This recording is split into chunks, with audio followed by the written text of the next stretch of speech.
You wake up feeling like you barely slept, even though you went to bed on time.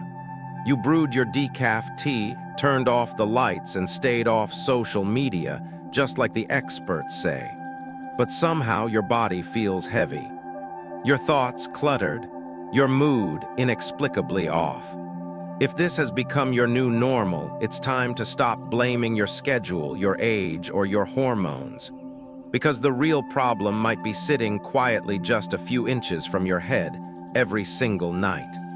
Most people don't realize this, but the objects you keep near your bed are not passive. They're not just things. They're energy magnets. And the wrong objects, ones we think are harmless or sentimental, can slowly drain your strength, your luck, and even your sense of clarity. A broken clock, a glowing charger, a wallet stuffed with bills. You don't see the damage right away, but you feel it. In your fatigue that sleep doesn't fix, in your goals that never seem to move forward, in your spirit that feels paused. The bedroom isn't just a room. It's where you process the day, where your body heals, and where your mind releases its grip. But when that space is filled with silent stressors, symbols of pressure, past, or paralysis, you don't get rest. You get resistance. That's why today we're not talking about new mattresses or blackout curtains. We're going straight to the source. 7 things you should never keep near your bed, not because it's superstition, but because it's smart energy hygiene. You don't have to believe in luck to notice that something has felt off. And if you're ready to take back your rest, your focus, and your flow, this is the quiet reset you didn't know you needed. Number 1, dead clocks, frozen time, frozen life. Take a moment to look at your nightstand. Is there a clock sitting there?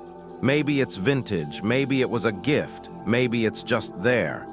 But here's the real question, is it still ticking? If the answer is no, if that clock has been sitting silently, hands frozen, batteries long dead, you may be sleeping next to one of the most overlooked sources of energetic stagnation in your home. A stopped clock doesn't just mark the end of time.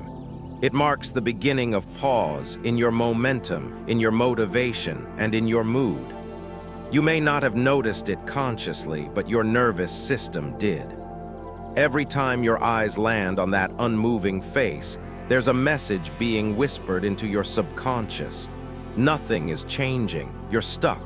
You're behind, and you don't even know what time it really is. That kind of subtle programming, repeated night after night, begins to shape your reality. Your goals stall. Your routines blur. Your energy becomes confused. It's easy to dismiss a broken clock as just an aesthetic detail. Something you'll fix someday. But that someday keeps slipping further away, just like the motivation you keep waiting to feel. For many people, especially women juggling work, family, and the quiet weight of aging, the bedroom becomes a place where time slows in all the wrong ways. You're not resting, you're ruminating, you're not recharging, you're replaying everything you didn't finish. And when that paused clock sits beside you, it mirrors back the very cycle you're trying to break. The truth is, time is energy, it's movement. Flow, and when you bring symbols of stillness into your most vulnerable space, you invite that stillness to spread into your relationships, your finances, your creativity. A stopped clock is a symbol of frozen fate. It holds the illusion of time, but none of its vitality. Think about what that means when you're sleeping just inches away from it. Your bed is where your body tries to heal. It's where your mind tries to let go. But energy doesn't just follow routines. It responds to cues. And a broken clock is a powerful cue that says, this is where progress ends. If you've been waking up tired, if you feel like the days blur together, if your goals feel oddly out of reach no matter how hard you try, don't just change your sheets. Change what's silently speaking into your space. Throw out the dead clock. Replace it with something alive, something that moves. Maybe it's a ticking clock that actually works. Maybe it's a small plant that leans toward the morning light. Maybe it's nothing at all, because sometimes spaciousness is its own signal of flow. But whatever you choose, make it intentional. Don't keep objects near your bed just because you always have. Everything in your room should either soothe your nervous system or support your forward motion. A dead clock does neither. It only anchors you to the sense that time has passed you by, and that's not the truth. You're still here. You're still moving. And your space should reflect that. So tonight, before you go to bed, look again. If the clock next to you isn't ticking, it's time to let it go. Because you deserve a bedroom that moves with you, not one that holds you back. Number 2, memorial items sacred but misplaced. There's a photo frame on your nightstand, faded slightly at the edges, holding a face you still miss every day. Maybe it's your mother. Maybe it's the partner you built a life with. Maybe it's a keepsake from someone whose absence still echoes in quiet moments. And maybe beside that photo there's something small but sacred. A ring, a scarf, a folded letter, or even an urn. You kept it there for love, for memory, for connection. But here's the question no one ever asks. Is that love helping you rest, or quietly holding you in a place you no longer belong? The truth is, objects connected to grief carry a subtle frequency, one that's deeply emotional, deeply human, but not always healing when kept too close for too long. Your bedroom, at its core, is a space of regeneration. It's where your body restores. It's where your spirit returns to stillness. And yet, when the energy of sorrow, however gentle, however sacred, sits beside your bed night after night, your nervous system never quite lets go. You may think you're sleeping, but part of you stays alert, scanning memories, replaying moments, wondering what could have been different. It's a kind of emotional limbo. You're not living in the past, but you're not fully living now either. And over time, this invisible tension can seep into your sleep, your dreams, your energy the next day. You wake up heavy, not because of the hours you slept, but because of the energy that slept beside you.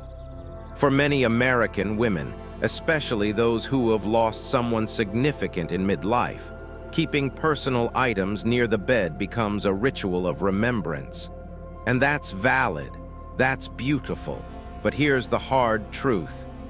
Grief needs its own room, its own container, not to hide it, but to honor it without letting it define your daily rhythm. When objects tied to loss stay too close for too long, they can unintentionally keep you tethered to a version of yourself that no longer fits. You don't have to let go of the love, but you may need to shift where that love lives. Instead of the nightstand, create a dedicated shelf in a quiet space, somewhere with intention, where light can touch it, where you can return when your heart asks. There, those items become part of a sacred ritual, not a nightly drain. And what about the guilt? The fear that moving something means forgetting? Let it go. Love isn't stored in things. It's stored in who you've become because of that person. It's in your breath, your choices, your strength. And the most profound way to honor them now is to let your rest be whole, your room be soft, your sleep be uninterrupted by shadows of yesterday. If your nights have felt strangely restless, if you dream of the past more than the future, if you wake up feeling more nostalgic than nourished, this may be the change you didn't realize you needed. Reclaim your bed as a space for the living. Let memory be present but not overpowering. You are still here, you are still healing, and your bedroom should reflect that truth. So tonight, ask yourself, is this the right place for this item? Or is it time to give love a little more room, so you can finally rest? Number 3, blue LED lights, soft glow, harsh disturbance.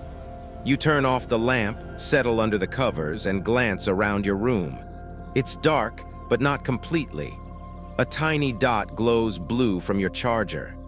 The digital clock pulses faintly in neon. Maybe there's a power strip across the room with a soft blue ring you hardly notice anymore.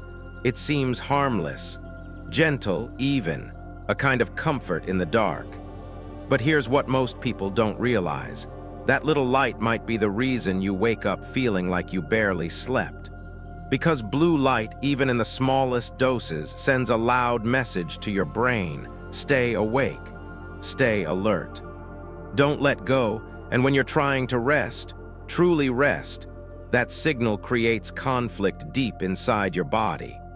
Biologically, your brain depends on darkness to produce melatonin, the hormone that triggers deep, restorative sleep.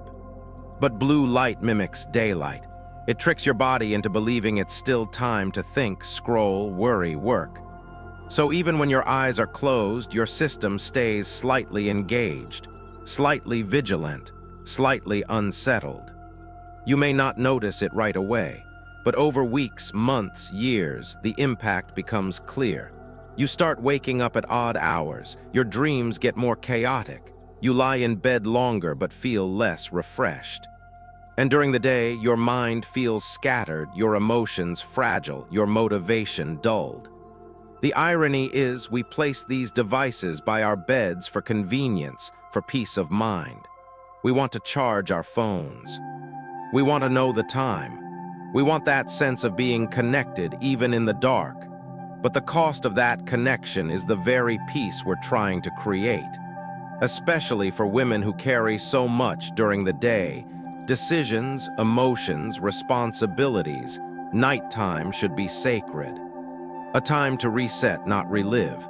And yet, that soft blue glow keeps the body on edge, as if it's waiting for a notification that never comes.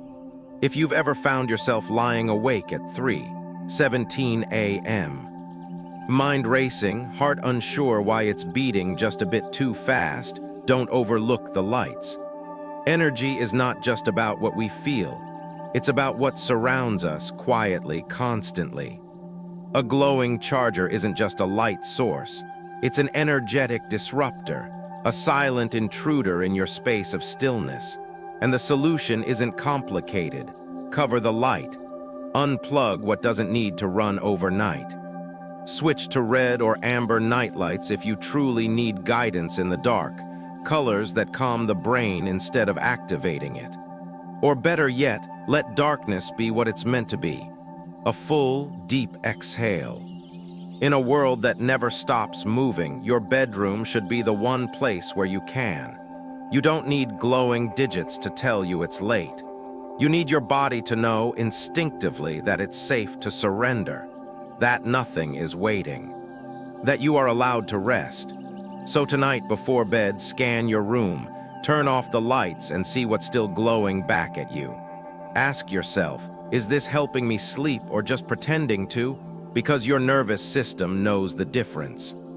And your future self, the one who wakes up clear, steady, deeply rested, will thank you for choosing quiet over convenience and darkness over distraction. Number 4, mirrors facing the bed, multiplying misfortune. You lie down, exhausted, finally ready to let the day slip away. But just before your eyes close, you notice it again, that faint reflection. The outline of your bed mirrored across the room. Maybe it's a wardrobe mirror. Maybe it's a full-length panel. Maybe it's the sleek glass surface of a makeup vanity. And maybe you've grown so used to it that you barely register its presence anymore. But your body registers it. Your energy field registers it. And while you sleep, that mirror does something most people never consider. It doesn't just reflect your image, it reflects your energy.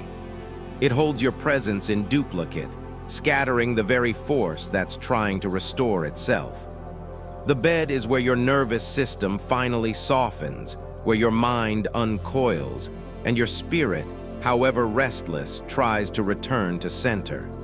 But when a mirror faces you directly as you sleep, especially when it reflects your head, your torso, or your full body, it creates a split in your field. Your body is in one place, your reflection another. And in that division, energy begins to leak. You wake up groggy as if you were pulled in two directions all night. You feel watched even when alone. You sense movement even in stillness. Some women report recurring nightmares. Others feel a heavy tension in the room after dark. And though it sounds irrational, many quietly admit, it just doesn't feel right, but I don't know why. In truth, it's not superstition. It's sensory overload, subtle but constant. A mirror facing your bed invites hyper-awareness. Your body stays just slightly more alert, your spirit just slightly more unsettled. And over time, that slight becomes significant. In a culture where the bedroom is often multifunctional, sleep space, dressing room, workspace, it's easy to accept a mirror's presence as normal. But just because something is common doesn't mean it's supportive. Think about this. Would you ever try to meditate with a mirror directly in front of you, reflecting your every breath, your every twitch? Probably not, because reflection stimulates awareness, and rest requires release. That's why people who practice deep energetic healing often cover mirrors before sleep. It's not about fear, it's about softness. It's about allowing your space to wrap you like a cocoon, undisturbed by layers of echo and light. So what can you do? Start by noticing. When you lie in bed, is there a mirror within view? Does it reflect your body, your face, your feet? If so, you have options. Drape a light cloth or sheer scarf over it at night. Move your bed slightly. Add a standing screen or curtain. You don't have to remove the mirror, you just need to soften its influence. Create a sleep space that holds only you, not your double, not your outline. Just the version of you that needs rest, not reflection. And most importantly, trust your instincts. If something about your room feels a little off, even if you can't explain it, listen. Energy speaks in subtle ways.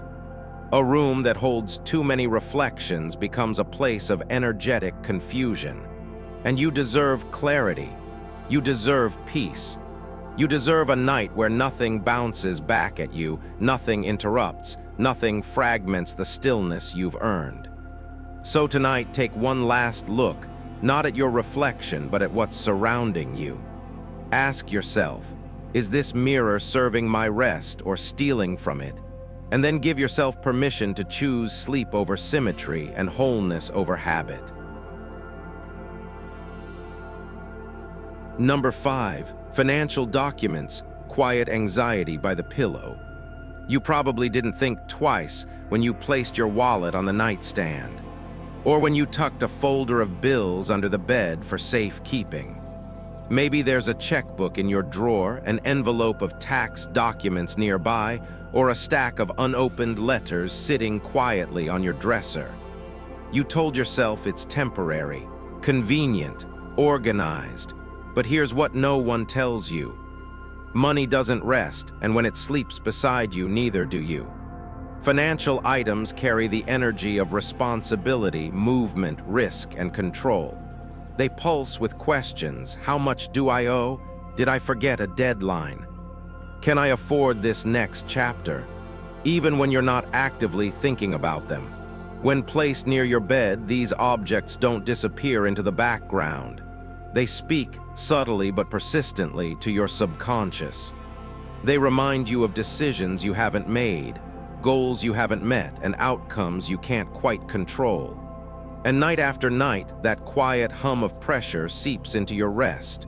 You go to bed physically tired but mentally wired. You wake up feeling like you ran spreadsheets in your sleep.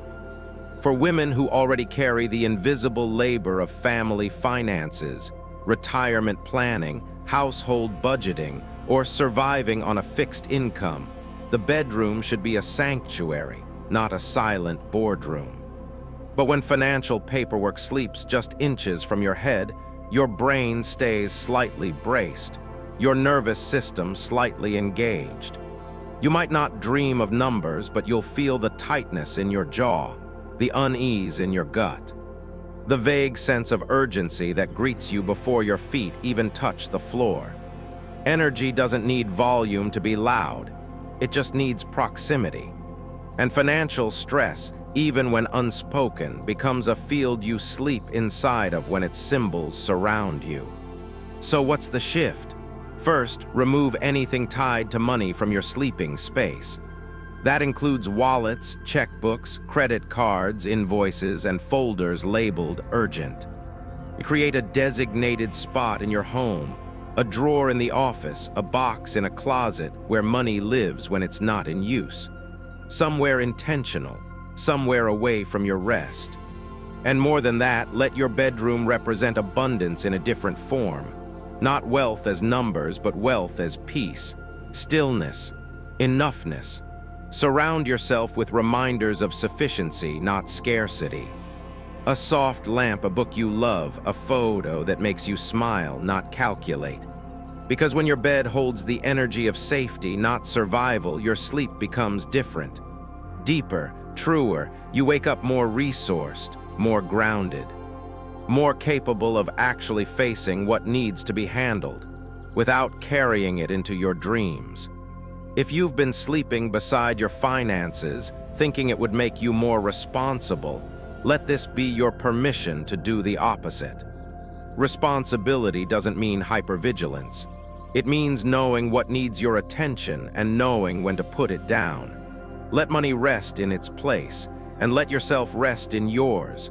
Tonight, ask yourself, is this item helping me feel secure or just keeping me in survival mode? And whatever the answer is, honor it.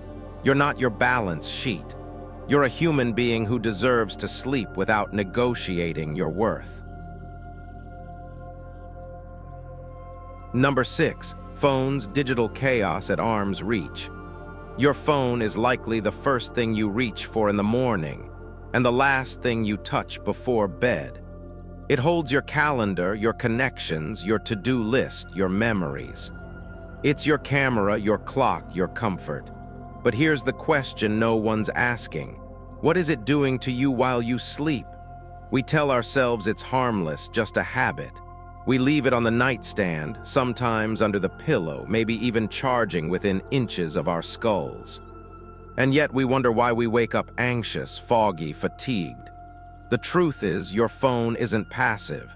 Even when you're not touching it, it's touching you through electromagnetic fields, notifications that light up at 2:13 a.m. Or simply the psychological weight of knowing it's always there, waiting. Your phone is built to stimulate. Every app, every sound, every glow is designed to keep your mind in motion. And when you keep that motion inches from your sleeping body, your nervous system never fully shuts down. You may fall asleep, but you don't descend into the deep, nourishing stillness your body truly craves. Especially for women who already spend their days juggling texts, tasks, and emotional labor, nighttime should be sacred. But instead of unwinding, your mind replays emails. Instead of breathing deeply, your fingers scroll habitually. Even in sleep mode, your phone emits a field of activity, subtle, chaotic, constant. And over time, that field becomes a barrier between you and rest. It's not just the blue light that disturbs melatonin or the EMFs that agitate your brain waves. It's the presence, the pull, the constant potential of being needed, pinged, interrupted. Your bedroom should be the one place where nothing asks anything of you, where silence isn't just available, it's expected. And your phone, however loyal, doesn't know how to be quiet. It was never designed to. So what's the shift? Charge it across the room. Put it on airplane mode after 9 p.m. Replace it with a real alarm clock, one that doesn't come with news alerts or midnight texts from group chats. If that feels like a stretch, ask yourself why. What are you afraid of missing? And more importantly, what are you already missing? Peace, clarity, uninterrupted sleep. Because of this little rectangle that never sleeps, energy doesn't lie. And the energy of your phone is not neutral. It's active, demanding, loud. Even when muted. If you've been waking up tired, distracted, or emotionally raw, consider this. Maybe you don't need a new bedtime routine. Maybe you just need distance. Sleep is not a luxury, it's the foundation of everything. And anything that disturbs it, no matter how useful, beloved, or normal, deserves to be reconsidered. You deserve nights that restore you, mornings that don't begin with urgency, and a space that truly feels like yours. So tonight, when you plug in your phone, pause. Is it keeping you connected, or just keeping you from rest? And what would it feel like to finally sleep without the world whispering in your ear? Number 7, dirty laundry, stale energy in the air. It seems innocent enough. The shirt you wore yesterday draped over a chair, a pair of socks kicked off near the foot of the bed, a laundry basket quietly overflowing in the corner. Maybe you told yourself you'd fold those clothes tomorrow. Maybe no one else sees them but you. But here's what most people don't realize. Dirty laundry doesn't just hold scent or soil. It holds energy. And when that energy piles up beside your bed night after night, you're not just sleeping next to fabric. You're sleeping next to the residue of your day. Clothes absorb everything: sweat, tension, arguments, decisions, movement, stress. And when you toss them into a heap, all that unprocessed energy doesn't vanish. It lingers. It settles into the air. It settles into you. You may think you're just sleeping in a room that's a little messy, but your body feels the weight. Your breath shortens. Your mind doesn't settle. You toss and turn, sensing clutter even with your eyes closed. Especially for women who carry invisible burdens all day: emotional caregiving, multitasking, overthinking. The bedroom needs to be a place of clear air, not crowded energy. But when your space holds piles of what you meant to deal with but haven't, your sleep mirrors that same incompletion. You rest halfway. You wake up halfway. And over time, you begin to feel sluggish, not because you're doing too little, but because your environment never truly resets. In American homes, laundry often becomes background noise, something pushed to the edge of the room, the bottom of the list. But energetically, it never really stays in the background. It weighs the atmosphere down. It stagnates flow. It creates the subtle sensation that something is undone, something is waiting, something is stuck. And stuckness is the opposite of rest. So what's the shift? Start small.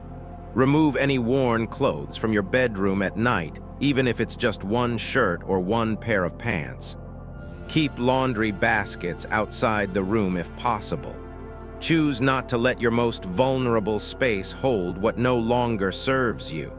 This isn't about perfection or aesthetic minimalism. It's about allowing your nervous system to breathe. It's about giving yourself a room that feels like a pause, not a to-do list. You don't need matching pillows or a Pinterest-worthy setup to sleep well. You just need air that moves, energy that clears, and space that doesn't whisper, "Clean me," every time you turn over. If your sleep has felt shallow, your dreams jumbled, your mornings heavy, don't overlook what's sitting silently in the corner. Dirty laundry isn't just laundry. It's a symbol of what you're carrying, of what you haven't yet released. And letting it go, even just for the night, can be an act of self-respect. A reminder that you deserve to rest in clarity. So tonight, before you pull up the covers, look around. Is your room holding you or holding your leftovers? And are you ready to reclaim the air you breathe as part of your healing, not your burden?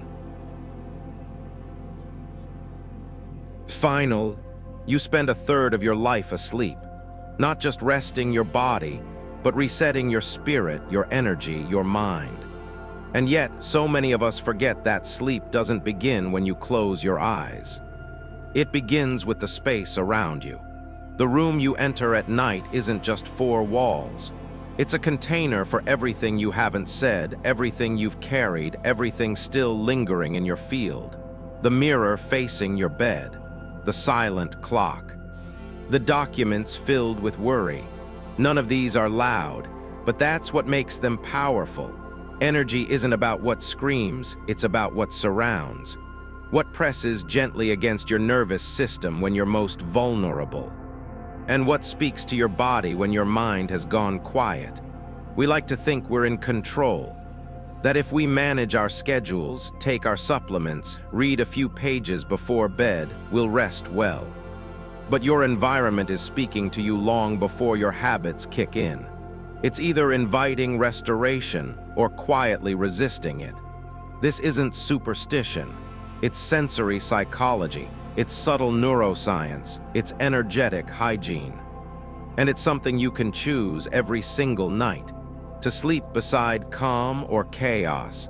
To breathe in clarity or stagnation. To wake up supported or scrambled. And maybe tonight is the first time you'll walk into your bedroom with that kind of awareness. Not just of what's there, but of what it's saying. So pause for a moment, look at your space not with critique, but with care. What around you feels like rest? What feels like noise? What feels like an old version of you that no longer fits? Let this be your quiet renovation. No need for paint or furniture, just presence, just softness, just space that says, I'm safe to let go now. Because when your room begins to reflect your healing, everything else follows. Not overnight, but deeply, steadily, and without resistance.